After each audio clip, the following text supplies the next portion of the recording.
Hi అండి, welcome to my channel. నేను మీ శారదాని.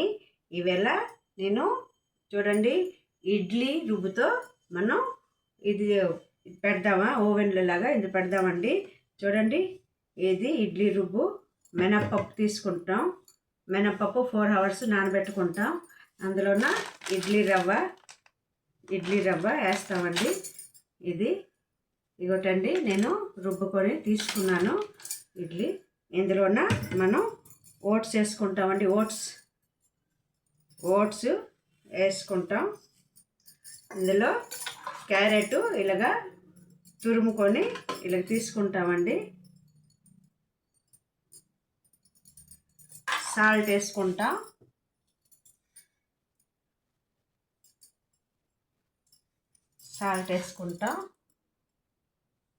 ఇగోటండి, అల్లం, పచ్చిమిర్చి, కొత్తిమీర వేసుకున్నామండి.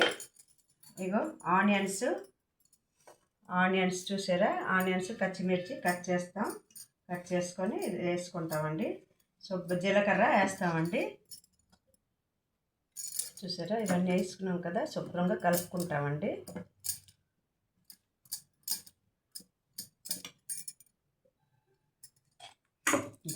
ఇగోటండి, నేను ఇది పెట్టాను కదా, ఇందులో నూనె వేస్తున్నాను. వేసాక ఇది మనం శుభ్రం కలిపిస్తాం కదండి, ఇవమ్మ ఇందులోనే వేస్తామండి.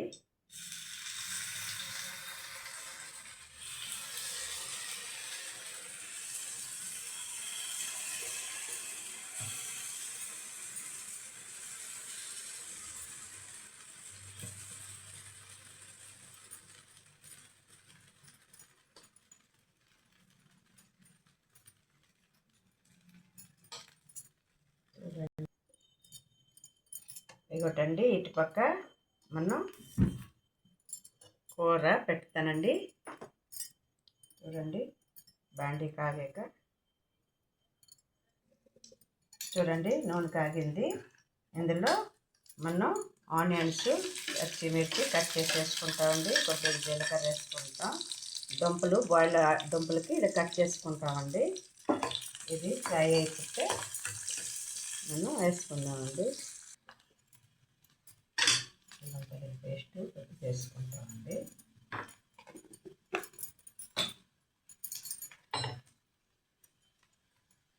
పసుపు, garam masala powder, chilli powder, salt,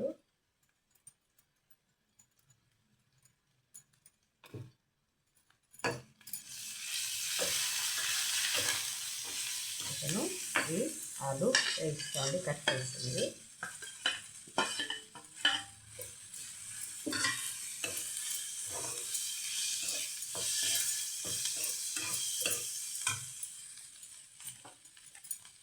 మనం వాటర్ వేసుకుంటామండి.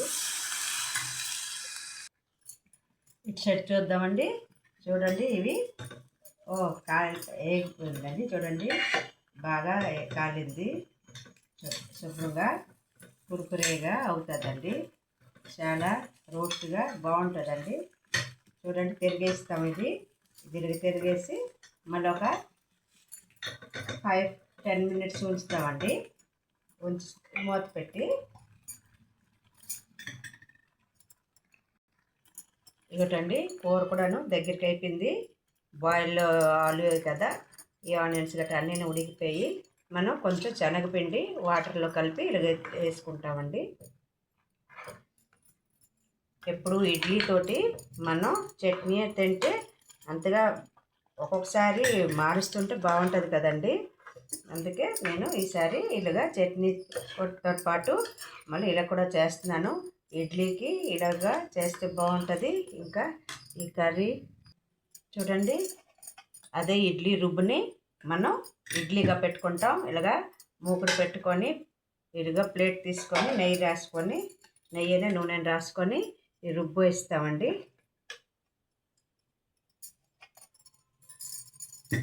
చూసారా, ఇడ్లీ రుబ్బు వేసుకున్నాం.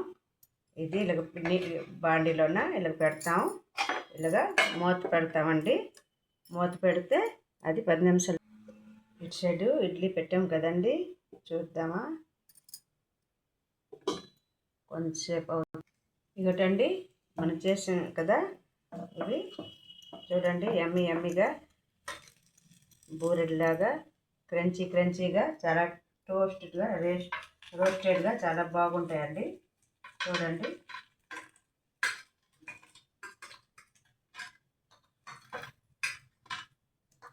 పిల్లలు కూడా చాలా ఇష్టంగా తింటారండి.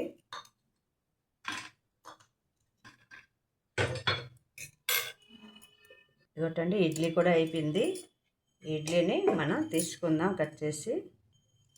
ఇదొకటండి యమ్మీగా మన ఇడ్లీలు చూడండి క్రంచీ.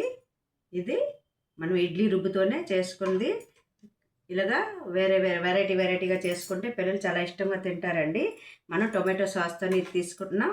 దీనికోసం ఇడ్లీ చేశాను కదండి, ఇడ్లీకి ఇది దుంపలు ఉల్లికూర చేసుకున్నాను. ఈ రెండు టేస్టీగా, ఇది చాలా స్నాక్సీగా సాయంత్రం పూట కూడా టిఫిన్గా చేసుకోవచ్చండి. ఇది బాగుంటుంది. రెండు లైక్, షేర్, సబ్స్క్రైబ్.